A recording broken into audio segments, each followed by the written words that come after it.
Farah, thank you so much for being my guest all the way from Dubai this morning. It is such a joy to meet you.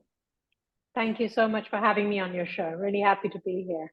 I really am excited. And when I realized that I get to spend time with another single mom of frankly adult kids who's a writer, I was like, yes, but your life story is so much more than that. So although you have a fabulous career in the financial industry, please let me know more about your life story and why you chose to write the memoir that you have. And it's Mihar and Me. Is that right? Pronounce it correctly? Meher. Correct. Meher. And Meher. Me. Yes. See, I told you right before we got on. Just for listeners, I was telling Farah, whenever I practice, because I want to get pronunciations right, then I get anxious when we go on record and then I kill it, slaughter it. So No, it's thank all you for good. correcting me. But yes, tell me a little bit about what your life was like and how you decided to write your beautiful memoir. Thank you. So for your listeners, they'll hear that I don't sound very American. So I'm sitting in Dubai.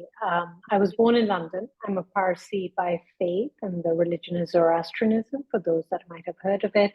And when I was 4 years old, my mother took me to see my maternal grandmother in India, where my mother was from. And through a series of circumstances, we ended up staying 14 years there. And I always joke and quip that they forgot to tell me, that the age of emotional parenting, where you sit the child down and say, this is what's going to happen, was not quite the norm at that time. So it was just sort of one day merge into the other. And before you know it, I was, back in mom's school in a town where I didn't speak the language. I didn't speak Hindi at the time, and going to school at this Irish convent. The missionaries had set up schools around India, and those were the English medium schools. So it was the equivalent of a private education. And my mother had gone to that school. I was sent to that school. So here I was at a Catholic convent, Irish nuns, Scottish nuns, even Indian nuns, and in a town which was predominantly Muslim. The Nawabs had ruled Lucknow in a country that was Hindu by mythology and being brought up in a Parsi home. So it was a very diverse cultural melting pot of experiences early on. And I think as a child, it's more osmosis. You don't really, it's not a sit down conscious effort to teach you diversity or about different religions. It's just through osmosis and people you meet and friends of the family and what you experience out in the streets that you pick it all up and assimilate it. And it becomes part of your DNA and it becomes part of who you are going through life from there on. When I was 18, because India doesn't do dual nationality, so it became a decision point. Do I stay in India or do I go back to the UK? Because I was carrying a British passport and I wanted to go back because in my head, England was always home. And I always thought India was this sort of temporary little blip that just extended for a period of time. So I went back. I wanted to be a doctor. But that wasn't meant to be. And again, through a series of circumstances and, life and the universe directed me into the world of finance. So aged 18, I entered banking without a degree. I'd gone to London with 20 pounds in my pocket, worked, got a job in a shoe shop, worked in a hospital, eventually got a job in a bank as a trainee. And then I've worked my way through the corporate ladder, and here I am in Dubai many years later, still in the financial world, building that career. And then in 2006, there was a tragic incident, and it was quite sudden and unprecedented. And we lost my mom. She was shot at close gunpoint by some petty criminals out in the street, which I've detailed in the memoir. And this was in India? This was in India. This was in our hometown, Lucknow. So I was in Dubai and I had to go back to India. Obviously, mom was airlifted from Lucknow to Delhi, which is the capital, because the medical facilities were better. So I flew into Delhi and mom survived for 25 days. Like logic would say you don't survive a gunshot, but she did. And her spirit was so strong. But then the internal bleeding, she passed through the internal bleeding that the doctors weren't able to identify the source. And so we lost her then. And I think journaling was part of the healing journey. Going to the grief counselor, going to my counselor, they would make me write about how I felt or what happened or circumstances surrounding the whole incident and the time in the hospital. And then it was just, sitting down, laptop, words started flowing, and I just started transcribing what was coming through. And it was mainly around the incident, which is the heart of the story. And then, over the months and years, I started, building the other part, my childhood, mom's story, the backstory of who we are, how we came to be there. And through the sort of journey of processing the grief and the loss to a place where you arrive, where I don't think you ever get over. You come through whatever the loss is, and then you find a way of being. And you've got to build or rebuild the network or the touch points that help you, because typically I would turn to mom. If something good happened, I would pick the phone up. If something not good happened, I would pick the phone up.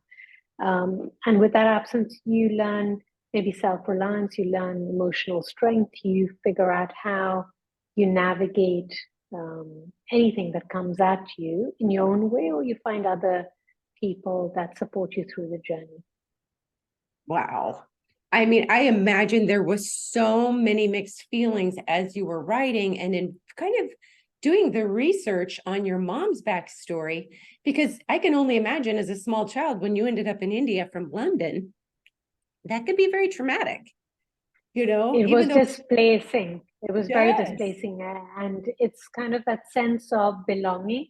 That's Right. always, I was not Indian enough. I go back to London, I'm not British enough. So that sense of who am I and where do I belong and where's your place in the world, which has taken quite a few years for me to get comfortable in my skin and it's okay. I don't have to be Indian. I don't have to be just Parsi. I don't have to be just British. I can be, the author with the banker / financial background / someone who likes baking or any other aspect of my personality. It's kind of getting to grips with it, but owning it and being comfortable with it.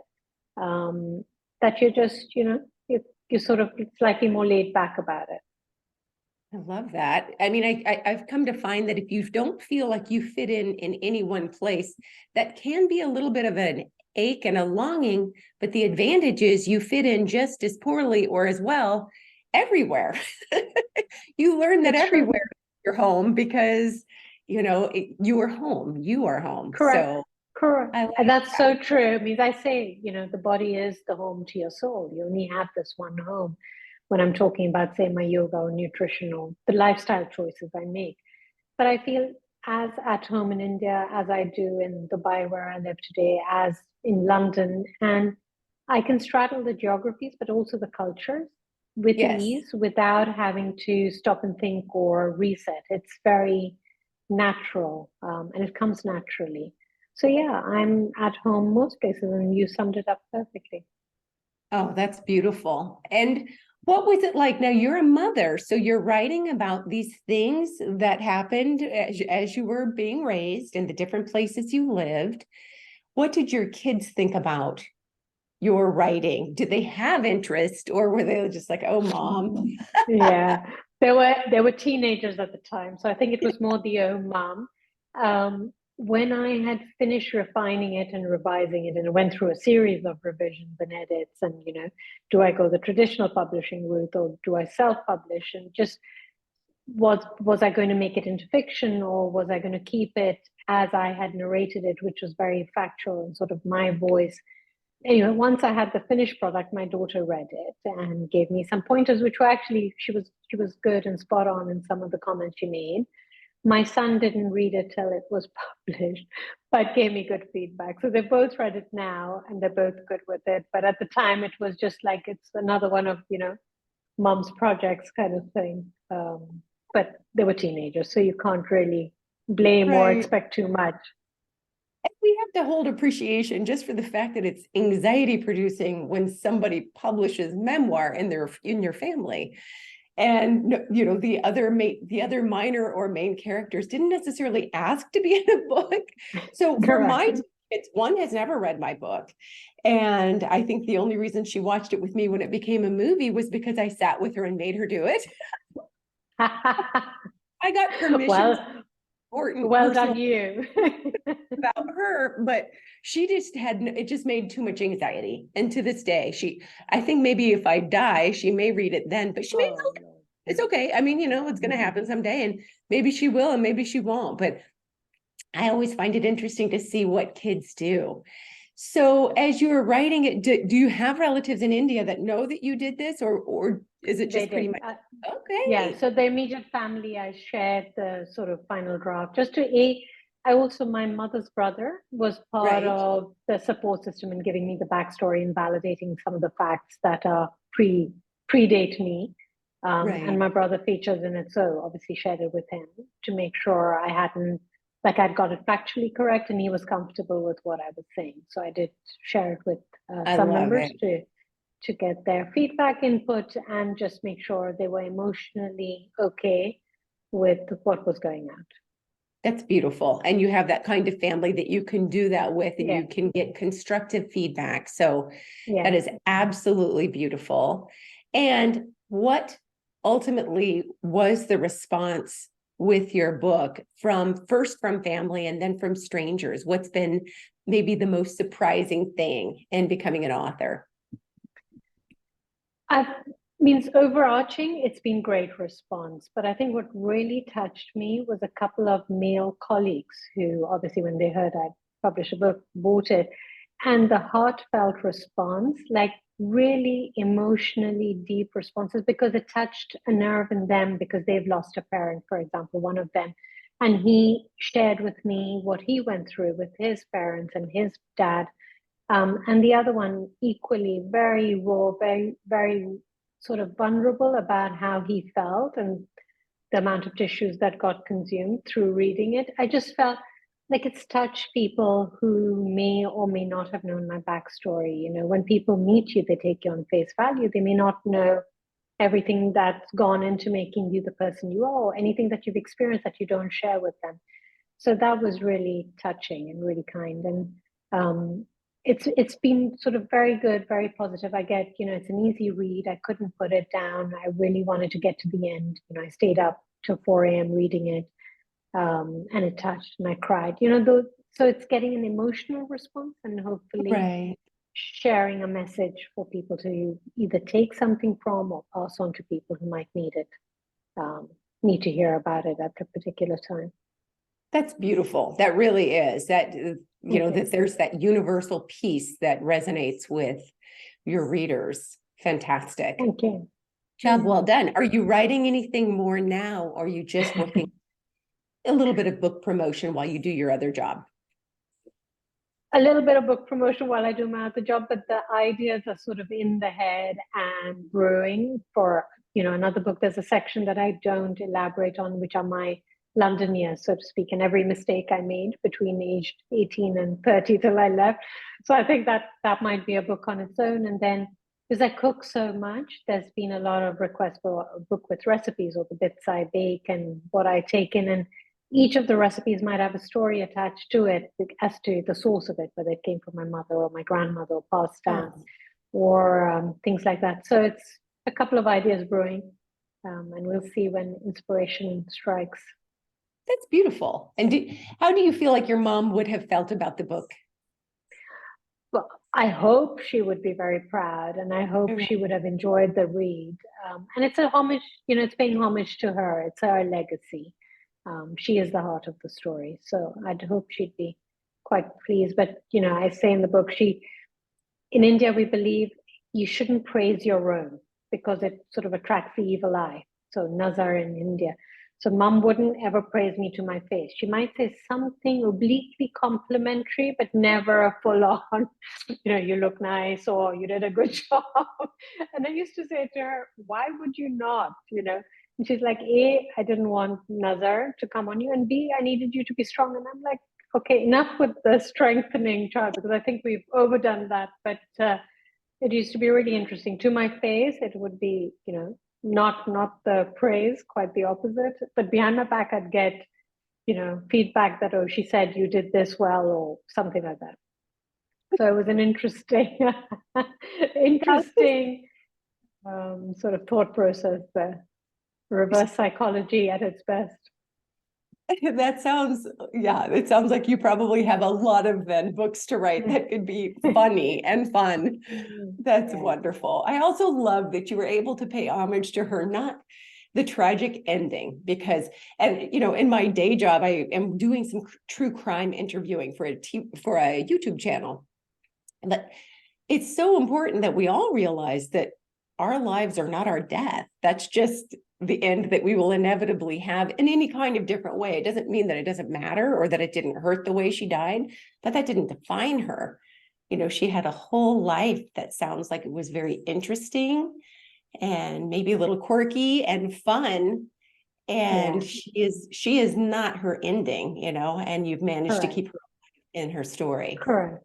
Yeah, no, that's very, very true. I think that's, that shouldn't define my memory of mom. And for a long time, it takes you time to process the grief and the way we lost her. It took me a long time to process it. But as you say, now mom's legacy for me is not that end. It's more everything else that she sums up for me, the sort of the life, the humor, the sarcasm, the beauty, the love of entertaining or socializing, just an interest. She was very interesting, and she was very widely read, and she loved to talk about different topics. But I miss that warmth, but she's not defined by the end. That's very true. And you found a way to keep her memory alive forever, which I just think is fabulous for your whole family as well. Thank you. Yeah. So where can people learn more about you and your writing and get a hold of your book? We have a website, so it's called farah.press. Farah.press is the Instagram handle. They can follow me, and the website is farahpress.com.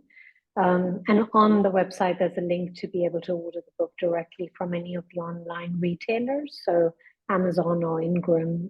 There's a Kindle version available as well. So I really hope your listeners would enjoy reading it, and I'd love to hear their feedback and their thoughts on the book. I look forward to reading it also. And Farah is with one R. It's not like the United States where we have two R's and a different pronunciation. It's Farah. Correct. Right? Absolutely. Yeah, it is. Yeah, it is. Okay, wonderful. Well, I really look forward to reading it. And thank you so much for writing it and for being with me today. Thank you. Really enjoyed our conversation. Thank you. So did I. Thank you.